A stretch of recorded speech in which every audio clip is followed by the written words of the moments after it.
Untuk menghasilkan batu bata merah yang berkualitas baik, maka perlu adanya pemilihan tanah yang baik pula. Tanah merah yang baik biasanya ada di perbukitan dan tekstur tanah merahnya sangat liat. Tidak terlalu banyak mengandung pasir, karena tanah yang bertekstur pasir ini akan mengurangi kekuatan dari batu bata. Tahap selanjutnya yang perlu dilakukan adalah membersihkan tanah liat tersebut dari sisa-sisa sampah seperti rumput, batu-batu kecil, dan sebagainya. Kemudian merendam tanah liat atau lempung ke dalam suatu lubang yang sudah disediakan minimal 15 jam atau lebih tergantung tanah liat di tempat Anda berasal.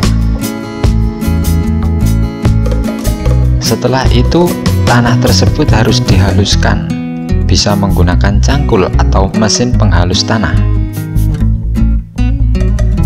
Hal ini dilakukan karena untuk menghasilkan batu bata merah yang baik, maka tekstur tanah harus dihaluskan terlebih dahulu.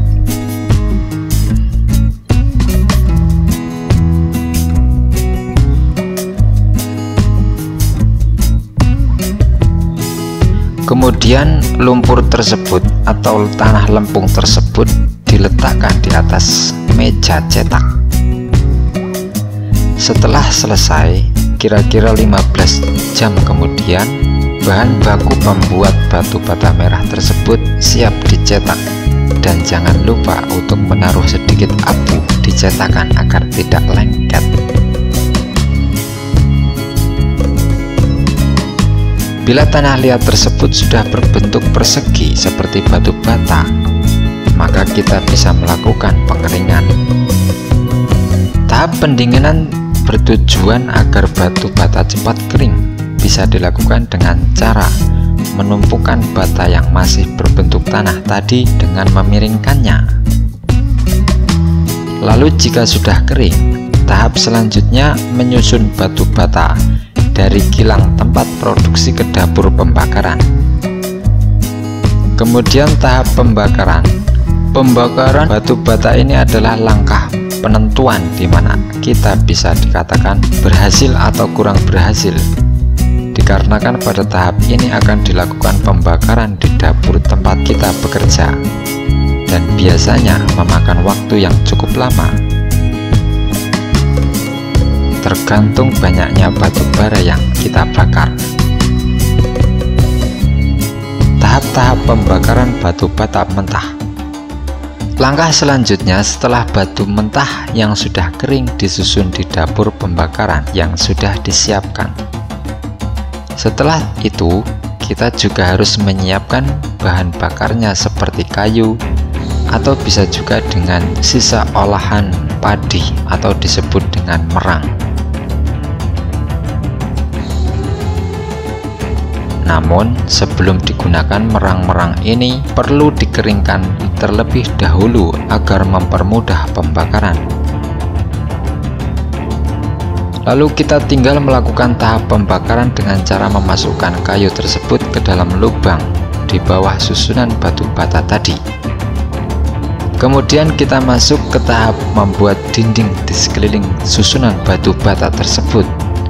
Tujuannya adalah mempercepat suhu yang ada di dalam susunan batu bata cepat naik ke atas. Perlu diperhatikan bahwa apinya jangan sampai mati atau redup. Semakin hari harus tambah marak atau ditambah volumenya.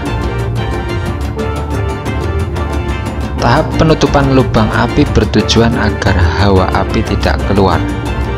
Dan tanda berakhirnya proses pembakaran ini bisa dilakukan apabila asap yang ada pada bagian atas susunan batu bata tadi sudah membening, atau kalau kita lihat hanya ada seperti udara yang membara-bara. Namun tahap tersebut belumlah selesai, masih ada tahap finishingnya, yaitu tahap penyiraman bagian atas susunan batu bata dengan sekam. Lamanya tahap pembakaran tergantung banyaknya batu bata yang Anda bakar. Misalnya kalau 60.000 buah batu bata, Anda memerlukan waktu 6 hari 6 malam non-stop. Setelah dibakar kemudian didinginkan, barulah batu bata siap dijual atau siap digunakan untuk bangunan. Dengan harga satu batanya berkisar antara 300 sampai 500 rupiah, belum termasuk ongkos kirim.